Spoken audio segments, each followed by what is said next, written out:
Di zaman Alkitab, mengidap kusta adalah vonis paling mematikan. Bukan hanya sakit fisik, tetapi secara sosial akan dibuang dari masyarakat.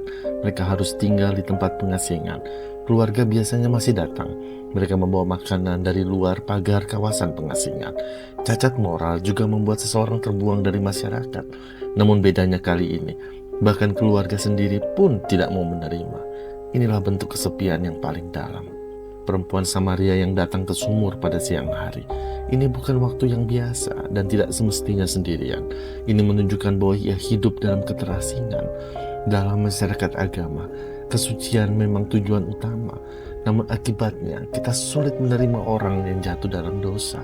Padahal kerohanian tidak sama dengan kesucian. Anak bungsu yang meninggalkan rumah bapa dan jatuh dalam dosa. Namun saat ia bertobat dan kembali, maka bapa berlari memeluk dan menerimanya. Tetapi anak sulung yang hidupnya suci, justru hatinya jauh dari bapa. Ketika adiknya kembali, ia justru keluar dari rumah bapanya. Kebenaran ini sangat mengejutkan. Orang yang merasa suci justru jauh dari Tuhan. Karena mereka sibuk menghakimi, paling tajam mengoreksi, paling pedas dalam menilai sesamanya. Bahkan kalau perlu, Yesus pun akan mereka koreksi. Dan itu sudah dilakukan oleh orang Farisi. Di bait suci, orang Farisi sibuk memuji kesucian dirinya. Mereka berkata, "Ya Allah, aku mengucap syukur kepadamu, karena aku tidak sama seperti semua orang lain. Bukan perampok, bukan orang lalim, bukan pezina." Kemudian ia berbalik dan melihat pemungut cukai masuk bait suci. Betapa jijik hatinya melihat si pendosa ini masuk bait suci. Dan ia berkata, "Dan aku juga bukan seperti pemungut cukai ini." Tetapi si pemungut cukai itu berdiri jauh-jauh. Ia tidak berani menengadah ke langit. Dan ia terus memukul dirinya.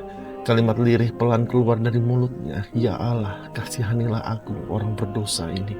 Dan Yesus berkata, orang ini pulang sebagai orang yang dibenarkan.